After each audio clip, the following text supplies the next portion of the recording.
Pada materi kali ini kita akan belajar bagaimana kepemimpinan dasar yang perlu dimiliki oleh siswa di madrasah. Jadi mulai bagaimana pentingnya kepemimpinan, sifat-sifat pemimpin yang ideal, dan bagaimana mengembangkan kemampuan kepemimpinan diri. Oke. Lah, kepemimpinan adalah kemampuan seseorang untuk mempengaruhi dan memotivasi orang lain untuk mencapai tujuan bersama. Adapun tujuan kepemimpinan adalah untuk menciptakan dampak positif bagi individu dan organisasi, ya. Lah, adapun urgensi pemimpin, ya, kepemimpinan dalam Islam pertama adalah ini merupakan ajaran Islam, bahwa Islam mengajarkan pentingnya kepemimpinan yang adil, bijaksana, dan bertanggung jawab, ya.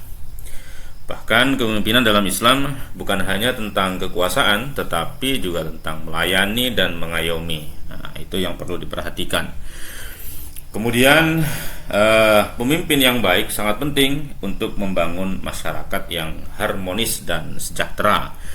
Kemudian pemimpin yang berakhlak mulia dan berintegritas tinggi dapat memandu masyarakat menuju kebaikan. Oke.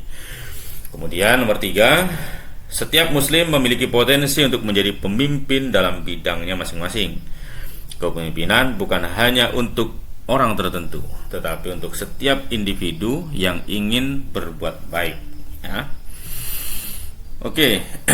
Lah, kita sudah kenal semua ini bahwa 4 sifat utama, ya, Rasulullah Muhammad SAW sebagai pemimpin. Beliau jujur, dapat dipercaya, kemudian menyampaikan risalah, ya, kemudian cerdas tentunya. Oke. Lah, jujur, ya, baik dalam ucapan maupun perbuatan, ya. Kemudian terbuka dan transparan serta membangun kepercayaan, ya. Kemudian amanah, ya, dapat dipercaya, ini memenuhi janji, kemudian bertanggung jawab, kemudian membangun kepercayaan, ya. Berikutnya tabligh, ya. Ini bisa dibuktikan dengan komunikasi yang efektif, kemudian transparansi dan membangun hubungan, ya. Oke. Ini saya singkat-singkat saja karena waktunya terbatas, ya. Kemudian fotona, ya, dalam hal analisa tentunya, kemudian memiliki strategi, dan dalam pengambilan keputusan ini membutuhkan kecerdasan, ya. Kecerdasan seorang pemimpin untuk menentukan masa depan bersama, ya, dalam sebuah organisasi. Kemudian penting untuk memahami tanggung jawab sebagai pemimpin, ya. Pertama adalah kepercayaan. Pemimpin memiliki tanggung jawab untuk menjaga kepercayaan pengikutnya. Mereka harus bertindak dengan bijaksana dan adil agar kepercayaan tetap terjaga. Ya, apalah arti seorang pemimpin jika orang-orang yang dipimpinnya tidak lagi percaya, ya. Kemudian kewajiban, bahwa pemimpin memiliki kewajiban untuk menjalankan tugas dan kewajibannya dengan sebaik-baiknya. Mereka harus bertanggung jawab atas hasil yang dicapai. Maka menjadi seorang pemimpin, ya, wajar saja ada kritik kanan kiri sana sini, ya, itu sebagai bentuk kontrol, ya, daripada masyarakat ataupun orang-orang yang berada di dalam kepemimpinannya. Kemudian pengaruh, ya. Pemimpin memiliki pengaruh besar terhadap pengikutnya. Tentu saja mereka harus menyadari bahwa setiap tindakannya dapat berdampak pada orang lain, utamanya dalam hal pengambilan keputusan, ya, menentukan kebijakan yang itu juga sangat berdampak kepada orang-orang yang dipimpinnya, tentu dalam lingkup kepemimpinannya di berbagai tingkatan, misalnya kepala sekolah yang bertanggung jawab terhadap sekolahnya, begitu juga dengan ketua perguruan tinggi ya, rektor juga bertanggung jawab terhadap warga kampusnya, dan seterusnya dan seterusnya. Nah, oleh karena itu perlu ya seorang pemimpin mengembangkan visi dan misi. Jadi pertama adalah soal tujuan. Visi dan misi adalah tujuan jangka panjang dan jangka pendek yang ingin dicapai oleh pemimpin. Ini memberikan arah yang jelas bagi semua anggota. Maka ketika dalam sebuah kepemimpinan tanpa tujuan, ya dia berjalannya ya tidak jelas tanpa arah seperti itu. Maka harus punya visi misi yang jelas, kemudian rancangan kinerja yang jelas juga untuk dilaksanakan bersama-sama. Kemudian yang nomor 2, nilai. Bahwa visi misi juga mencerminkan nilai-nilai yang dianut oleh pemimpin. Ini menjadi pedoman dalam setiap tindakan dan keputusan yang diambil. Jadi soal nilai, soal kebermanfaatan ya. Kemudian berikutnya menjadi motivasi yang kuat ya.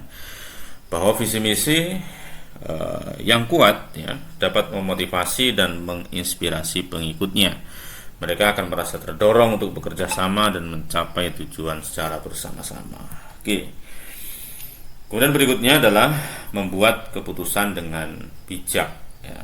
Penuh analisa, ada pilihan-pilihan, tentu saja harus dipertimbangkan secara matang karena semua ada konsekuensinya dari pengambilan keputusan ataupun kebijakan yang dibuat. Kemudian berikutnya adalah seorang pemimpin mesti harus mengembangkan komunikasi yang efektif. Ya, pemimpin harus menyampaikan pesan dengan jelas dan ringkas yang mudah dipahami, kemudian mampu berempati dengan pengikutnya serta menghormati dan menghargai ya. Tentu saja dalam sebuah kepemimpinan ada berbeda pandangan, berbeda pendapat, itu hal biasa. Tapi bagaimana mengelola perbedaan tersebut ya. Kemudian bahwa seorang pemimpin harus menginspirasi dan memotivasi orang lain. Nah, ini ya. Jadi pemimpin harus menunjukkan, mampu menunjukkan ini loh tujuan bersama kita ya. Kita akan ke arah sana, itu jelas. Selain itu, karena keberhasilan suatu organisasi tidak hanya atas kinerja pemimpin saja, melainkan anggotanya, maka pemimpin harus mampu memberikan ya pengakuan dan penghargaan atas prestasi yang diraih oleh pengikutnya. Kemudian kepercayaan diri. Seorang pemimpin yang percaya diri dan optimis dapat menginspirasi orang lain. Kalau pemimpinnya saja sudah tidak pede, kan, pesimis, maka bagaimana suatu organisasi akan lebih maju, gitu ya. Berikutnya adalah mengelola konflik dengan baik. Seorang pemimpin mesti harus berkomunikasi secara terbuka, mampu mencari solusi, ya. Kemudian melepaskan ego dan bersikap rendah hati sangat penting dalam menyelesaikan konflik, karena kalau mengedepankan ego ya konflik itu tidak akan pernah selesai, apalagi dengan keras kepala ya. Oke. Nah, seorang pemimpin juga mesti harus menjadi teladan yang baik dalam perilaku sehari-harinya, moral dan etikanya dijunjung tinggi ya, terus dapat diteladani oleh orang lain ya, oleh orang-orang yang dipimpinnya, lebih utama begitu ya. Seorang pemimpin juga harusnya ya, idealnya dia mampu membangun tim yang solid. Tentu saja tim yang solid ini karena adanya komunikasi, kerjasama ya, dan itu semua dilakukan dengan penuh kesadaran ya. Jadi meningkatkan kesadaran anggota tim terhadap tujuan bersama sehingga bisa bergerak bersama-sama ya, seperti itu. Jadi fungsi pemimpin menggerakkan itu memang bisa dilaksanakan. Kemudian pemimpin mendelegasikan tugas dengan tepat ya. Jadi berdasarkan kemampuan ya. Jadi mendelegasikan tugas-tugas kepada anggota tim yang dipimpinnya, melihat bagaimana kemampuannya. Kemudian berilah mereka kepercayaan ya. Jadi anggota tim itu perlu diberikan kepercayaan dalam menjalankan tugasnya agar mereka berleluasa menjalankan tugas sebaik-baiknya. Namun demikian tetap saja juga butuh pendampingan ya, butuh dukungan daripada pemimpin ya. Lah, dengan menjadi pemimpin yang baik maka akan berdampak positif. Kemudian bisa membangun kepercayaan dan dapat memotivasi orang lain. Itu yang terpenting ya. Lah, memang dalam kepemimpinan pasti ada beberapa hambatan ya, ada ketidakpastian, perubahan yang begitu cepat, kemudian tekanan dari berbagai arah misalkan, itu sah-sah saja dan hal yang wajar ya. Maka perlu dihadapi dengan dengan ilmu ya. Lah, berikutnya untuk strategi mengembangkan kepemimpinan diri ya, tadi sudah disampaikan ya, perlu refleksi, terus belajar terus menerus, action ya, praktek ya, atau amal ya. Ilmu tanpa amal ya tidak berbuah. Beramal tanpa ilmu ya sesat ya. Oke, terakhir bahwa kepemimpinan adalah perjalanan yang menantang tentu, namun bermanfaat ya. Dengan mengembangkan sifat-sifat pemimpin yang baik dan terus memperbaiki diri, kita dapat menjadi pemimpin yang inspiratif dan berdampak positif bagi orang lain. Oke, terima kasih sudah menyimak video ini.